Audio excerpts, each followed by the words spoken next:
نحمده ونصلي على رسوله الكريم أما بعد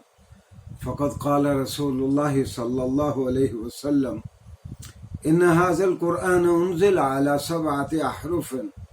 فاقرؤوا ما تيسر منه۔ ناظرین گرامی، قرآن کن کن ڈائلیکٹس میں اترا، اس کو اسلامی اور تفسیری اصطلاح میں اس کو 7 احرف کہتے ہیں، 7 قرآتیں، کیونکہ رسول اللہ صلی اللہ علیہ وسلم نے فرمایا قرآن 7 قرآتوں میں اترا، اور رسول اللہ صلی اللہ علیہ وسلم نے سارے مسلمانوں کو اپنے اپنے قبیلے کے لہجے میں قرآن پڑھنے کی اجازت دے رکھی تھی۔ اس کی میں نے 20 مثالیں آپ کی خدمت میں عرض کی، 1-2 مثالیں اور۔ آج ہمارا 5 منٹ قرآن کریم کے ساتھ اس پروگرام میں 7 احرف پہ یا لہجات قرآنیہ پہ آج ہمارا آخری شارٹ لیکچر ہے۔ سورہ غاشیہ 30ویں پارے کی ایک سورت ہے، اس میں ایک آیہ کریمہ ہے لست علیہم بمسیطر، لست علیہم بمسیطر۔ سورہ غاشیہ میں آیت کا یہ حصہ نکال لیں، جب مسیطر جہاں لکھا ہوا ہے صاد کے اوپر سین کا بھی نشان ہے۔ میں نے پہلے بھی کسی لیکچر میں عرض کیا تھا کہ صاد کہتے ہوئے آواز تھوڑی سی موٹی یا تفخیم کے ساتھ آپ اس لفظ کو ادا کرتے ہیں، اور سین کہتے ہوئے نسبتاً آواز باریک ہوتی ہے، تو گویا یہ سین کے ساتھ بھی مسیطر ٹھیک ہے، صاد کے ساتھ بھی ٹھیک ہے، کیونکہ کچھ قبیلے اس کو سین کے ساتھ لکھتے تھے، پڑھتے تھے، اور کچھ قبیلے اس کو صاد کے ساتھ۔ ایک اور سورہ فاتحہ سے ایک مثال کے طور پر بہت سارے جلیل القدر صحابی جو قریشی نہیں تھے، وہ ایاک نعبد و ایاک نستعین کو ایاک کو وہ ویا کا، اور کچھ صحابہ ہیا کا، گویا عربوں کے یہاں الف، واو اور ہا یہ آپس میں انٹرچینجبل تھی، بالکل اسی طرح جس طرح سرائکی اور پنجابی میں ملتان اور بہاولپور میں کہتے ہیں ادھر آنے کو ایڈے ایڈے۔ جب آپ صادق آباد پہنچتے ہیں اور آپ سجاول یعنی سندھ کے بارڈر پہ ہوتے ہیں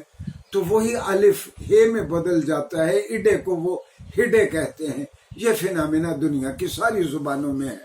کہ لفظوں کے سلیبلز بسا اوقات علاقہ بدلنے سے بدل جاتے ہیں، لیکن واضح رہے کہ اس سے معنی میں کوئی فرق نہیں پڑتا۔ اچھا، رسول اللہ صلی اللہ علیہ وسلم پہ 23 سال قرآن اترتا رہا، لوگوں نے اس فیسلٹی سے فائدہ اٹھایا۔ سیدنا ابو بکر صدیق کے زمانے میں کم و بیش 2.5 سال، 10.5 سال کے قریب حضرت عمر رضی اللہ عنہ کے زمانے میں، میں معافی چاہتا ہوں، اور 1.25 سال حضرت عثمان رضی اللہ عنہ کے زمانوں میں لوگوں نے کوئی 35 سے 37 سال اس سہولت سے فائدہ اٹھایا جو رسول اللہ صلی اللہ علیہ وسلم نے دی تھی۔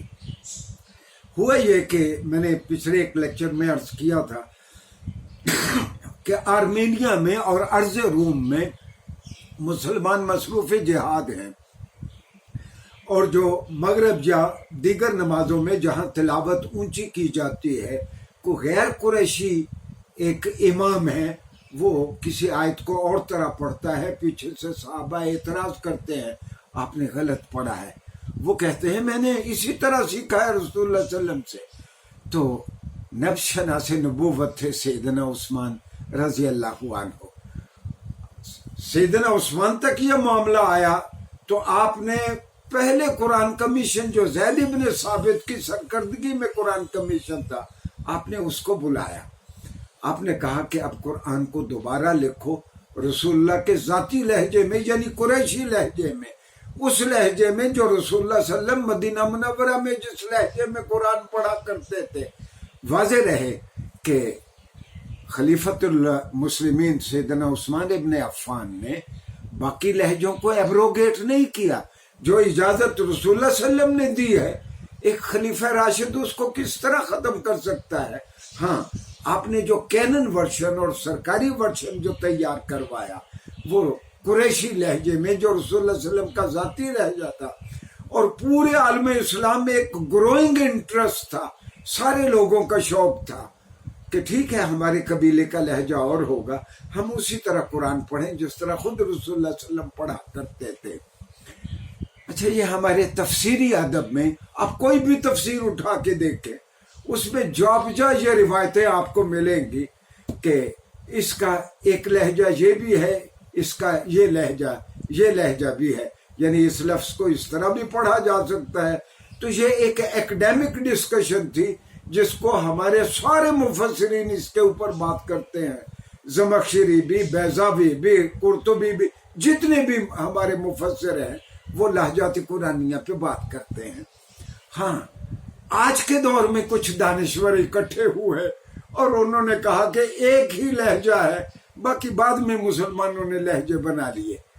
یہ تو متواتر احادیث کے ذریعے جو باتیں ہم تک آئی ہیں، اور حدیث کا سارا ورثہ،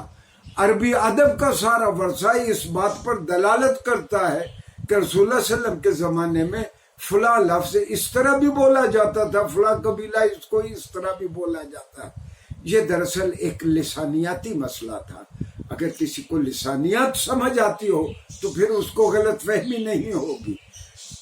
اچھا، مستشرقین نے کیا کیا، اور ان کا سرخیل ہے آرتھر جیفری۔ اس نے کیا کیا، 45 سال لگا کے مختلف صحابہ کرام کی جانب جو روایات منسوب کی گئی تھیں کہ فلاں صحابی یعنی غیر قریشی صحابی اس لفظ کو اس طرح پڑھتے تھے، تو اس نے کیا کیا، کوئی 6000 کے قریب روایات اکٹھی کی، اور سیدنا عثمان رضی اللہ عنہ پہ یہ الزام باندھنے کی کوشش کی، جس طرح میں نے پہلے بھی عرض کیا تھا کہ حکم بدہن انہوں نے قرآن میں تحریف کر دی۔ ناظرین گرامی، سیدنا عثمان ابن عفان، انہوں نے، ہم اپنے اس محسن کو اس طرح بھی یاد کرتے ہیں جمعوں کے خطبوں میں، عثمان ابن عفان رضی اللہ عنہ کامل الحیاء والایمان و جامع القرآن ہم ان کو کہتے ہیں۔ حالانکہ قرآن تو پہلے جمع ہو چکا تھا، یہ پوری امت کو انہوں نے ایک لہجے پہ جمع کیا۔ یہ ان کی بہت بڑی خدمت تھی امت کو اکٹھا رکھنے کے لیے، اور ساری امت کو قبائل کی وفاداریوں سے بالاتر ہو کے رسول اللہ صلی اللہ علیہ وسلم کے لہجے پہ قرآن پہ ساری امت کو جمع کر دیا۔ ناظرین گرامی، یہ واحد کتاب ہے 1450 سال کے بعد۔ آج جب بھی ہم قرآن پڑھتے ہیں، ہم اسی طرح پڑھتے ہیں جس طرح رسول اللہ صلی اللہ علیہ وسلم خود پڑھا کرتے تھے۔ شکریہ جی۔